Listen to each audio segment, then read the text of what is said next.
મિત્રો, કૂતરાને રોટલી ખવડાવવાના ફાયદા. મિત્રો, એક મહાત્માએ જણાવ્યું કે જો કૂતરાને રોટલી ખવડાવવાના 8 ફાયદાઓ જાણી લીધા તો ક્યારેય તમે દુઃખી નહીં થાવ. મહાત્માએ કહ્યું કે કૂતરાને ટુકડો રોટલી ખવડાવવાથી શું ફળ મળે છે. એક સમયની વાત છે. એક જંગલમાં એક મહાત્મા ઉપદેશ આપી રહ્યા હતા. ત્યારે સબર નામના શિષ્યએ પૂછ્યું, ગુરુદેવ, મારા મનમાં એક પ્રશ્ન છે. મહાત્માએ કહ્યું, નિસંકોચ થઈને તું મને પૂછી શકે છે. ત્યારે સબરે કહ્યું, ગુરુદેવ, હું એ જાણવા માંગુ છું કે કૂતરાને એક રોટલી ખવડાવવાથી મનુષ્યને કયું ફળ મળે છે. ત્યારે મહાત્માએ કહ્યું, શિષ્ય, કૂતરાને એક ટુકડો રોટલી ખવડાવવાથી મનુષ્યને 8 ફાયદા થાય છે. જે પણ મનુષ્ય આ ફાયદાઓ વિશે જાણી લે છે એનું જીવન ધન્ય થઈ જાય છે અને જીવનમાં ક્યારેય દુઃખ નથી આવતું. જે પણ મનુષ્ય પૃથ્વીલોક પર કૂતરાને એક ટુકડો રોટલી ખવડાવે છે એને 8 ફાયદા થાય છે અને તેનું જીવન સુખી રહે છે. તેને મૃત્યુ પછી મોક્ષની પ્રાપ્તિ થાય છે. મહાત્માએ કહ્યું, ઘણીવાર મનુષ્ય ઘણા મોકા પર કૂતરાનું નામ લેતા હોય છે. કોઈને ગાળ દેતા સમયે પણ કૂતરાનું નામ આવે છે. મનુષ્ય ગાળ માણસને આપે છે પરંતુ નામ કૂતરાનું બદનામ થાય છે. તો શું કૂતરાનું જીવન એટલું ગયું ગુજર્યું છે? મહાત્માએ કહ્યું, એક સમયની વાત છે. એક કાળા રંગનો કૂતરો ખૂબ જ લાચાર હતો અને ભૂખ્યો તરસ્યો ગામમાં બધાના ઘરે સૂધી જતો, પરંતુ કોઈએ તેને રોટલીનો ટુકડો ના આપ્યો. ભૂખના કારણે આમ તેમ ફરતો રહેતો એક દિવસ તે ગામની બહાર નદીની કિનારે એક ઋષિના આશ્રમ પર પહોંચ્યો. ઋષિ કહેવા લાગ્યો, હે મુનિવર, મને લાગે છે કે તમે ખૂબ જ વિદ્વાન તથા જ્ઞાની છો, એટલે હું ભૂખ્યો તરસ્યો તમારી પાસે આવ્યો છું. કૃપા કરીને તમે મને એક ટુકડો રોટલી આપો, જેને ખાઈને હું મારી ભૂખ શાંત કરી શકું. તે ઋષિ કહે છે કે, હે શ્વાન, શું તને ગામમાં કોઈ ટુકડો રોટલી ના આપ્યો જેને ખાઈને તું તારી ભૂખ શાંત કરી લે? ત્યારબાદ ઋષિને બોલ્યો કૂતરો કે, હે મુનિવર, હું તમને જણાવું તમે મારી વિશ્વાસ કરશો નહીં. ત્યારે ઋષિ કહે છે કે, હે શ્વાન, તું જણાવ, તારી વાત પર હું વિશ્વાસ અવશ્ય કરીશ.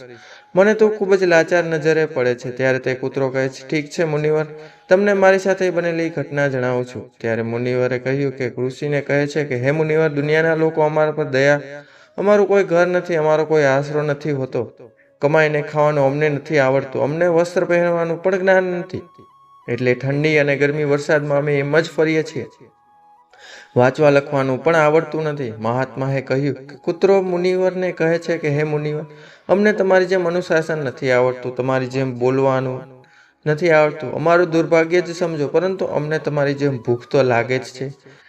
ત્યારે અમને તમારી જેમ પીડા પણ થાય છે, ઘા લાગવાથી, અને અમને તમારી જેમ રડવાનું પણ આવે છે. બસ આ 3 કામો જ અમે તમારી બરાબરી કરી શકીએ છીએ. એટલા માટે અમારા પર દયા કરો અને વધારે કષ્ટ ના આપશો. ઈશ્વરે તો અમને એમ પણ કષ્ટ આપીને જ મોકલ્યા છે ઉપરથી.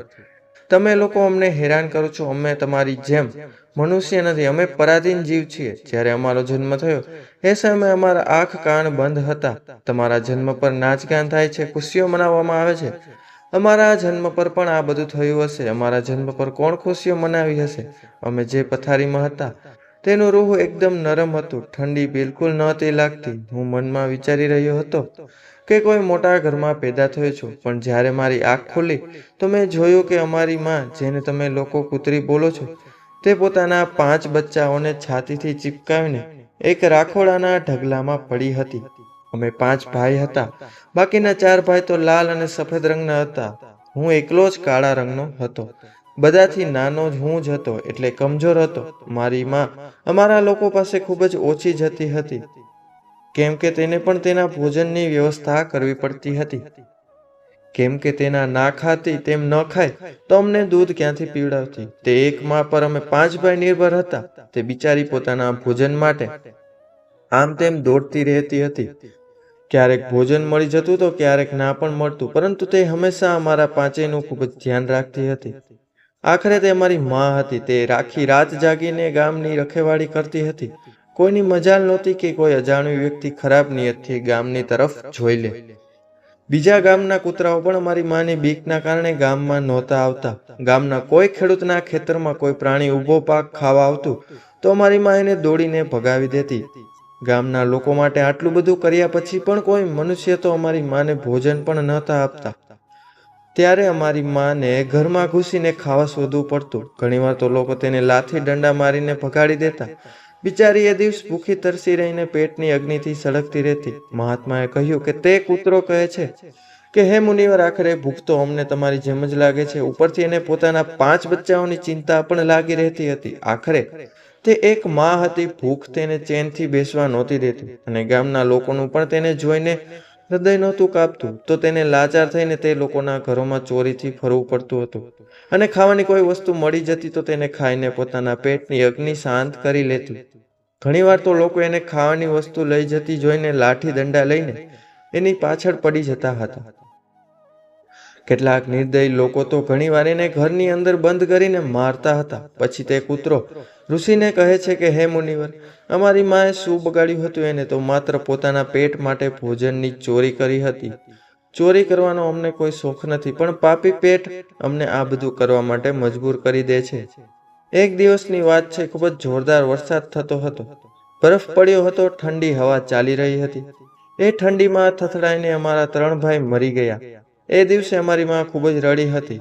પરંતુ મનુષ્ય અમારી પીડાને નહીં સમજે, કેમ કે એમના બાળકો થોડા મર્યા હતા. પછી તે કૂતરો કહે છે કે હે મુનિવર, હવે તમે માત્ર ના 2 જ ભાઈઓ રહી ગયા હતા. અમારી માં અમારા 2ની સારી રીતે સંભાળ રાખવા લાગી હતી. પછી એક દિવસ એ જ ગામમાં એક મોટા અમીર વ્યક્તિને ત્યાં જમવાનું ચાલી રહ્યું હતું અને અનેક પ્રકારની મીઠાઈઓ બની રહી હતી. તે અમીર વ્યક્તિના ઘરે ઘણા બધા મહેમાનો આવ્યા હતા. અમારી માં ભોજનની શોધમાં વારંવાર ત્યાં જતી, પરંતુ લોકો તેને ધૂતકારીને ભગાડી દેતા. તેના પર એટલી પણ દયા ન આવી કે એક રોટલી તે બિચારીને ખાવા માટે ફેંકી દે. એક રોટલીથી તેમનું શું બગડી જવાનું હતું? મારી માં વારંવાર જતી અને ત્યાં જ ઊભી જોતી રહેતી. તે અમીર વ્યક્તિના આંગણે જમરવાર ચાલુ થયું. ભોજન પીરસવા લાગ્યું. મારી માં પણ ત્યાં જઈને પૂંછડી હલાવવા લાગી. ખાવાનું પીરસવાવાળો વ્યક્તિ જ્યારે કોઈ કામથી અંદર ગયો તો મારી માં ધીમે પગલે રોટલી લેવા માટે ચાલી ગઈ. પછી બીજા વ્યક્તિએ મારી માને જતા જોઈ લીધી તો ચારે બાજુથી લોકો ચીસો પાડીને એની તરફ દોડ્યા. મારી માં એમની ચીસો સાંભળીને ગભરાઈ ગઈ. 2-3 માણસો દંડા લઈને એની પાછળ ખૂબ જ બેરહેમીથી દોડવા લાગ્યા. મારી માં ત્યાંથી ગભરાઈને દોડવા લાગી, પરંતુ તેને ત્યાંથી નીકળવાનો કોઈ રસ્તો મળ્યો નહીં, કેમ કે સામેથી લોકો લાઠી દંડા લઈને આવી રહ્યા હતા. ત્યારે મારી માં જે લોકો ભોજન કરી રહ્યા હતા તેમની ઉપરથી કૂદીને જતી રહી. મહાત્માને કહ્યું કે આગળ તે કૂતરો કહે છે કે મુનિવર, મારી માં એટલી હેરાન ત્યારે નહોતી થઈ જે લોકો જોઈને તે થઈ હતી, પરંતુ જ્યારે માં ત્યાંથી કૂદીને પસાર થઈ અને લોકો જમતા જમતા ઊભા થઈ ગયા અને કહેવા લાગ્યા કે કૂતરીના ઓળંગવાથી ભોજન ભ્રષ્ટ થઈ ગયું છે. આ બધા એકબીજા સાથે વિચાર વિમર્શ કરી રહ્યા હતા. હવે શું કરવામાં આવે? ખાવાનું તો બધું જ ખરાબ થઈ ગયું. પછી તે અમીર વ્યક્તિ રડવા લાગ્યો. ઘણા લોકો તો એવું પણ કહી રહ્યા હતા કે ભાઈ, કૂતરીના ઓળંગવાથી ભોજન ખરાબ કેવી રીતે થઈ ગયું? એણે ભોજનમાં કે તપેલામાંથી મોઢું નથી ગાલ્યું, માત્ર ઉપરથી જ ઓળંગીને તો ગઈ છે. અને કહેવા લાગ્યા કે શહેરોમાં લોકો કૂતરાઓને પાળવીને ઘરની અંદર સુવડાવે છે અને ખવડાવે પણ છે, તો એમાં કોઈ ખરાબ વાત નથી. જો કૂતરી ઓળંગીને ગઈ છે તો ભોજન ખરાબ નથી થયું. પરંતુ એમનામાંથી કેટલાક લોકો એમનું માન્યું નહીં અને કહી રહ્યા હતા કે ભોજન તો ભ્રષ્ટ થઈ ગયું છે, એ અમારા ખાવા લાયક નથી. આખરે એમની જ વાત માનીને બધું જ ભોજન ગરીબોમાં વહેંચી દીધું. એ દિવસે તો મારી માને ખૂબ જ પેટ ભરીને ખાવાનું મળ્યું. આવું સુખ એણે જીવનમાં ક્યારેય નહોતું મેળવ્યું. તે સુખ તેના માટે ખૂબ જ મોટી મુસીબત બની ગયું હતું. તે ભોજન કરીને ત્યાં આરામથી સૂતી હતી. એટલામાં તે અમીર વ્યક્તિ દંડો લઈને ત્યાં આવી પહોંચ્યો અને તેને ખૂબ જ જોર જોરથી મારવા લાગ્યો. તેને ત્યાંથી દોડવાનો પણ મોકો ના મળ્યો. દંડાના ઘાથી તે ચીસો પાડવા લાગી. માનો વિલાપ સાંભળીને પથ્થર પર ઓગળી જાય છે, પણ તે નિર્દયને તેના ઉપર થોડો પણ રહેમ ન આવ્યો. તે તેને કઠોરતાપૂર્વક મારતો રહ્યો.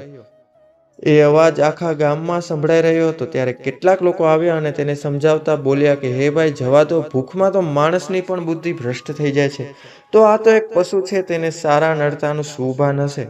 એને મારીને તમને શું મળશે? જે થવાનું હતું તે તો થઈ ગયું. લોકોને સમજાવ્યા પછી તેને અમીર વ્યક્તિ માને મારવાનું બંધ કર્યું. માએ બધી જ ઘટના આવીને અમને 2 ભાઈઓને સંભળાવી. અમે વિચાર્યું કે કેટલું કષ્ટ ભર્યું છે અમારા કૂતરાઓનું જીવન. માણસ એક રોટલી ટુકડાના બદલામાં એક ચોરની જેમ મારે છે. બેકાર છે એવા લોકો જે અમારી પીડાને નથી સમજતા. મહાત્માએ કહ્યું, તે કૂતરો કહે છે કે મુનિવર, એક દિવસની વાત છે. તે ગામની બહાર એક પંડિત આવીને રોકાયા હતા. તેણે પોતાના ભોજન માટે એક જગ્યાએ ચૂલો બનાવ્યો અને તેના ઉપર દાળ બનાવવા માટે મૂકી દીધી. ત્યારબાદ લોટ બાંધીને મૂકી દીધો. તે ત્યાં જ નજીક કૂવા પર પાણી લેવા માટે ગયા. અહીં ક્યાંકથી મારી માં પણ ફરતી ફરતી ત્યાં પહોંચી ગઈ. તેણે પેલો લોટ જોયો તો વિચાર લાગી કે કદાચ આ લોટનો કોઈ માલિક નથી. એ વિચારીને તે લોટને ખાવા લાગી. આ તરફ પંડિતે કૂવા પાસેથી જોયું કે તેનો લોટ કૂતરી ખાઈ રહી છે. તો તેને ખૂબ જ દુઃખી થયું. તે બિચારો રડવા લાગ્યો, કેમ કે તે પણ 2 દિવસનો ભૂખ્યો અને થાકેલો હતો. કેટલાક લોકો એમને કહી રહ્યા હતા કે અરે પંડિતજી, આ કૂતરીએ તમારો લોટ ભ્રષ્ટ કરી દીધો, ખરાબ કરી દીધો. કાલે તો એણે પહેલા ધનવાન વ્યક્તિની રસોઈ ખરાબ કરી હતી. પંડિત દુઃખી થતો બોલ્યો કે મને શું ખબર હતી કે આ દુષ્ટ કૂતરી મારા લોટને ખાવા માટે ઘાટ લગાવીને બેઠી છે. પંડિતજી પણ તે કૂતરીને લાકડી લઈને મારવા લાગ્યો. માં તે લોટને ઠીક રીતે ખાઈ પણ નહોતી શકી. એનાથી વધારે તો એણે માર ખાઈ લીધો. મહિનાઓ સુધી મારી માં લથડિયા ખાતી ખાતી ફરતી રહી. ત્યારે એ દિવસે સમજ પડી કે માણસો કેટલા ગરજ મતલબી છે. અમે તેનું કોઈ પણ કાર્ય કરીએ છીએ તો પણ તે અમને નથી સમજતા. આગળ તે કૂતરો કહે છે કે હે મુનિવર, અમારી ખામી એ છે કે અમે એ જ મતલબી મનુષ્યોને આધીન રહેવા માંગીએ છીએ જે અમને કષ્ટ આપે છે. અમને જે પ્રેમથી ખવડાવે છે, અમે તેના કેટલા કામ લગાવી છે તે અમને નથી ખબર. તેમના ઘરની રખેવાળી તો કરીએ છીએ, સાથે સાથે ઘણા બધા લાભ છે જેને મનુષ્ય નથી જાણતા. મહાત્માએ કહ્યું કે જો મનુષ્ય કૂતરાને રોટલી ખવડાવવાના ફાયદા જાણી લે તો પોતાના જીવનમાં થવાના નુકસાનથી બચી શકે છે. આજે હું તમને જણાવીશ કૂતરાને રોટલી ખવડાવવાના 8 ફાયદાઓ. મનુષ્યને ખબર નથી કે જ્યારે પણ ઘરમાં રોટલી બનાવવામાં આવે છે તો સૌથી પહેલી રોટલી ગાય માતાની હોય છે અને છેલ્લી રોટલી કૂતરાની હોય છે. મહાત્માએ કહ્યું કે એવું જ વિધાન ભગવાને બનાવ્યું હતું, પરંતુ ભગવાનના બનાવેલા તે વિધાનને ભૂલીને મનુષ્ય પહેલી અને છેલ્લી રોટલી જાતે જ ખાઈ જાય છે. એનો દુષ્પ્રભાવ એના જીવન પર પડે છે. કૂતરો એ પ્રાણી છે જેને રોટલી ખવડાવતી મનુષ્યના જીવનમાં પડનારા ગ્રહોનો દોષ પણ દૂર થઈ જાય છે. મહાત્માએ કહ્યું કે કૂતરાને રોટલી ખવડાવવાનો પહેલો ફાયદો, કૂતરાને રોટલી ખવડાવવાથી શનિ મહારાજનો નકારાત્મક પ્રભાવ ઓછો થઈ જાય છે. શનિ ગ્રહ જ્યારે પોતાની કુળ દ્રષ્ટિ નાખે છે તો દરેક મનુષ્યનું જીવન બરબાદ થઈ જાય છે. જે વ્યક્તિ પર એમની મહાદશાનો આરંભ થાય છે તો બનતા કામ એની જાતે જ બગડવા લાગે છે અને તે મનુષ્ય આર્થિક તંગીનો શિકાર થઈ જાય છે. તે સ્થિતિમાં જો વ્યક્તિ કૂતરાને રોટલી ખવડાવે છે તો તેના પર શનિ મહારાજનો દુષ્પ્રભાવ ખૂબ જ ઓછો થઈ જાય છે. કૂતરાને રોટલી ખવડાવવાનો બીજો ફાયદો, કૂતરાને રોટલી ખવડાવવાથી ભાગ્ય તમારા પક્ષમાં થાય છે અને તમારા ઘરની અંદર નકારાત્મક શક્તિ નષ્ટ થઈ જાય છે. કૂતરાને રોટલી ખવડાવવાનો ત્રીજો ફાયદો, કૂતરાને રોટલી ખવડાવવાથી માતા લક્ષ્મીજી પ્રસન્ન થાય છે અને તમારા ઘરમાં ધન દોલતની કમી ક્યારેય નથી રહેતી. ચોથો ફાયદો, કૂતરાને રોટલી ખવડાવવાથી તમારા ઉપર દેવું નથી થતું. જે પહેલાથી તમે દેવદાર છો તેમાંથી પણ મુક્તિ મળી જાય છે. પાંચમો ફાયદો, કૂતરાને રોટલી ખવડાવવાથી તમારો વેપાર, કામ ધંધામાં બરકત આવે છે, નોકરીમાં તરક્કી થાય છે. છઠ્ઠો ફાયદો, કૂતરાને રોટલી ખવડાવવાથી તમારું આયુષ્ય વધે છે અને અટકેલું ધન પાછું મળી જાય છે. સાતમો ફાયદો, કૂતરાને રોટલી ખવડાવવાથી હંમેશા તમારું સ્વાસ્થ્ય સારું બની રહે છે અને માનસિક રૂપથી તમે મજબૂત રહો છો. તમારું મન હંમેશા ઉર્જાવાન અને સારા વિચારો તમારા મનમાં આવે છે. આઠમો ફાયદો, કૂતરાને રોટલી ખવડાવવાથી ભગવાન પ્રસન્ન રહે છે, કેમ કે ભગવાન તે સમસ્ત જીવોની ચિંતા કરે છે અને જે સમસ્ત જીવો પર દયા બતાવે છે ભગવાન પણ એ મનુષ્ય ઉપર પ્રસન્ન રહે છે. ભગવાનની કૃપા હંમેશા તે પરિવાર પર બની રહે છે. તમે તમારા વડીલો પાસેથી સાંભળ્યું હશે કે કહેવાય છે કે જ્યારે કૂતરો અડે છે તો અપશુકન થાય છે, કોઈ સંકટ આવે છે, એટલે કૂતરાને ક્યારેય રડાડવું ના જોઈએ. આ રીતે મહાત્માજીએ એ સંબંધને કૂતરાને રોટલી ખવડાવવાના 8 ફાયદા જણાવ્યા અને જે પણ માનવી કૂતરાને રોટલી ખવડાવે છે તો તેને આ 8 ફાયદાનું ફળ પ્રાપ્ત થાય છે. જો મિત્રો તમને આ વિડીયો ગમ્યો હોય તો કોમેન્ટ બોક્સમાં અમને જરૂર જણાવજો અને વિડીયોને લાઇક કરજો તથા અમારી ચેનલને સબસ્ક્રાઇબ કરીને બાજુમાં આપેલ બેલ આઇકન બટનને અવશ્ય દબાવી દેજો. વિડીયોને વધુ લોકોમાં શેર કરજો. તો મળીશું મિત્રો હવે નવા વિડીયો સાથે, આવી નવી માહિતી સાથે. ત્યાં સુધી બધાને જય શ્રી કૃષ્ણ, રાધે રાધે, જય શ્રી રામ, હર હર મહાદેવ. બધાએ વિડીયોને અંત સુધી જોયો તે બદલ બધાનો ખૂબ ખૂબ આભાર. ધન્યવાદ. હવે મળીશું આવા જ માહિતીથી ભરપૂર નવા વિડીયો સાથે, નવી માહિતી, નવી જાણકારી સાથે.